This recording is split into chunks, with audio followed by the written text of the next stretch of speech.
120 hertz, VRR, ALLM. Do you really need all of that? Quick answer, yes and no. We're about to get into it. But first, don't forget to subscribe for more. Welcome back, guys. We're going to cover if you really need VRR, ALLM, and of course 120 hertz.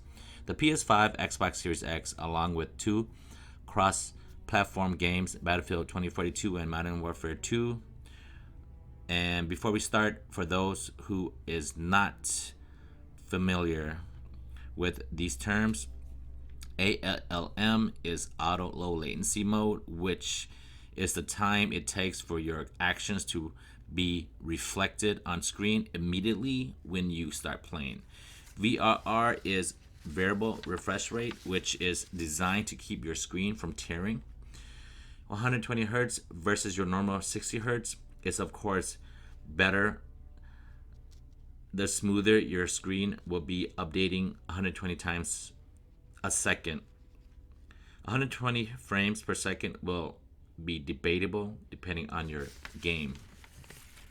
And another the acronym for frames per second is FPS, for those who don't know.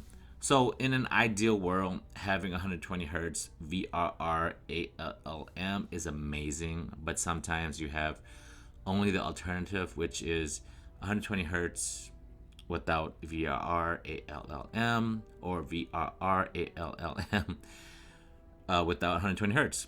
For instance, Battlefield 2042 on the PS5 console seems to have VRR ALLM enabled but no 120 hertz. Whereas Battlefield 2042 on the Series X produces 120 hertz and VRR and ALLM is enabled. And I was hoping that Battlefield 2042 on the PS5 by 2023 now would be, they would update the frames per second or the hertz on it, because I bought on both consoles, the PS5 and Xbox Series X. I bought it both on launch, and I even bought the premium whatnot on it. And still to this day, Battlefield on the PS5 is only producing 60 hertz, and that's just a side note on that. And I know this because you can check your TV's display hertz and resolution, and you definitely will notice the movement smoothness of the game. In this scenario, you can live without VRR ALLM, but you cannot live without 120 hertz.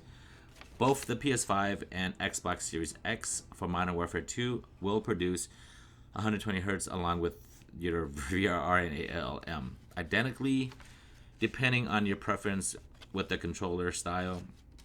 HDR mode is also subjective to your preference if possible. What you don't want is to limit your VRR ALLM to only 60 frames per second. Some side info: I conducted these tests on a normal day-to-day usages on my Marantz AK-AV7706, my RCam 4K AVR 550, and the Rolltail 4K RSP 1576 Mark IIs. 120 hertz with no variable refresh rate, auto low latency mode on the PS5, Xbox Series X, running on the RCam and Rolltail runs pretty smooth. On the Marantz, not so much, but the good thing about the Marantz is that it can do it all. 120 hertz, variable refresh rate, auto low latency mode needs to all be enabled on the Marantz. In summary, you can have a decent frames per second gameplay by just enabling 120 hertz without your variable refresh rate in low latency mode, but you won't be as competitive if you're capping off it at 60 hertz, even with enabling VRR ALLM.